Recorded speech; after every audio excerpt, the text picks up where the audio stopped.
We continue to ask questions of the city's public safety department after a weekend where 14 people were shot, 6 of them killed. The shootings happened really all over the city. And News 4's Gabriela Vidal is downtown tonight. Gabby, the public safety director, has a message for the public about this violence.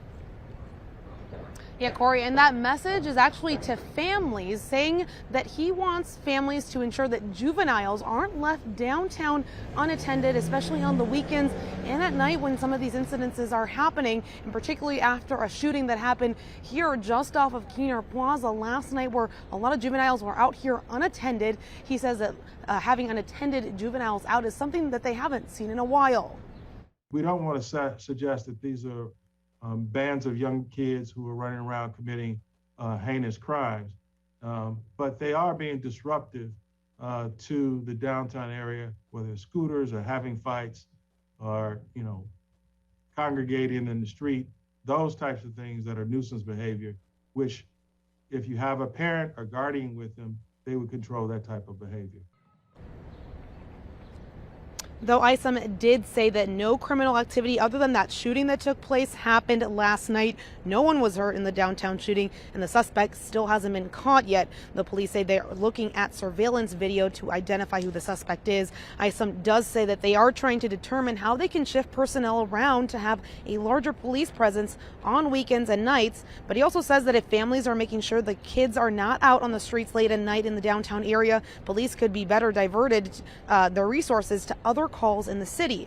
Visitors in St. Louis today tell me that they are hearing about incidents like this and other deadly shootings, and it gives them pause as they consider whether or not to come back and or visit at night. If we knew where we were going, where we were walking, and that path was safe, I think we'd be okay, but it is definitely it would add stress. It would add, another level of planning. I would want to come back again. I enjoyed visiting. So I hope it, gets safer as a whole. As far as whether or not this is encouraging police to do anything differently, especially when the Blues come back to home to play for their second round of the playoffs, Isom tells me that there's already special security presence in place, and the Blues and Cardinals also hire their own additional security to tackle those big game days. Now, Isom does tell me that there is already a curfew in place for juveniles, especially in the downtown area on weekends. It's from midnight to 5 in the morning, and then on weekdays it's from 11 p.m. till 5 in the morning, though he did not indicate that there's any plans at this time to make further enforcements in this area. Reporting live downtown, Gabriela Vidal, News 4. Well, we know this. It's such an important issue, and making a safer St. Louis, it has to start with all of us. But how do we do that? How do you get involved in fighting the violence? Well, we look into a youth violence prevention partnership that is coming up at 6:30. Developments now in the coronavirus resurgence. This evening, Missouri is again a hot spot for activity. Yeah, the new data shows known COVID cases here are up 251% over the last 14 days. But we're not alone in the case boom. Mississippi is up 282%, Arizona 134%, and Louisiana is up 127%. And yes, cases are up as life has returned more back to normal. Dr. Sam Page says the uptick in COVID cases is a reminder to stay on top of the virus. Oh, I think we're a long ways away from restrictions. We're at the point now, like the rest of the country, where our conversation isn't about mandates. It's about how we can live with the virus, about vaccinations, about being thoughtful, about getting tested, especially if you're sick. And another reminder for you, testing helps. The White House is doing another round of free at-home COVID tests.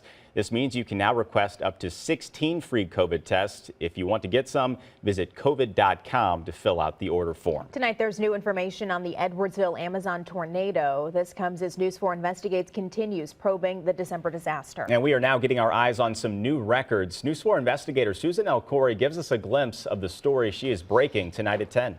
For months, we've been going back and forth with the city of Edwardsville trying to get inspection records for the Amazon warehouse. Now we finally have some of those documents, and those are what we're looking through tonight. Ever since the Amazon warehouse collapsed in the tornado last December, killing 6 people, there have been growing questions around the safety of the building. Amazon and the builder maintained the warehouse was up to code. Now we're looking at how all of that stacks up to city inspection records. We talked to several Amazon employees who were inside when the tornado hit. There was no storm shelter for them to take cover in, and they say Amazon should have done more to protect them. I mean, I could be dead and not talking to you at all. So, I mean, that reality kicked in that my life is more important than a huge company. Because clearly our lives weren't valued at all that night. The tornado is leading to changes at other companies, with storm shelters now in high demand. And Amazon might be joining in. We'll tell you what we learned tonight at 10. Susan Alcori, News 4 Investigates. In St. Charles County tonight, new doors are opening to better, easier health care. The goal is to help kids, educators, and their families through a partnership with Mercy. A new facility on West Koenig in Wentzville and next to Pierce Hall is now open. It will serve students, staff, and staff family members. Students will be able to have same-day services. Any staff member who has insurance through the Wentzville School District can get a free wellness exam. Back in the city and in St. Louis County, you've probably been on I-55 in the last few days, and you certainly know traffic, it's a bit wonky. This is Drone 4, powered by Renewal by Anderson, showing one side completely shut down near Soulard. But look closely, you see some fresh concrete. MoDOT tells us they're fixing 55's bridges. Lanes have been tossed around to allow workers room. And you're probably wondering, how long is this going to go on for? Well, MoDOT says this will go into next year as they work to fix more than a dozen highway bridges along 55. Tonight, we're learning more about another big project, one that will transform St. Louis as work continues on the new MLS stadium in downtown West. The city is working with Great Rivers Greenway to develop a greenway segment on Market Street, making it more pedestrian friendly and accessible to bicyclists. This work will start in the coming days. This is a key juncture between north-south and east-west segments, and I think in particular here the streetscape on Market leading to the new MLS stadium, which will open in less than a year. The streetscape will be dramatically transformed. We told you last year the Brick Line will stretch from Forest Park to the Arch Grounds, connecting more than a dozen different neighborhoods in the city. Work on these connected bike paths will take place in phases over the next few years. Well, rising costs for everything are taking a toll on people in the metro. Yeah, tonight, fresh new look at the headache in the checkout line. We're breaking down just how much some items are costing you now. Walk in the halls again after returning from deployment. The special lessons a teacher and veteran is bringing back to the metro from the Middle East. Beautiful sunshine today. That's going to change later this week. A couple chances for storms. Some of them could be severe. I'll break down the timing and the threats coming up.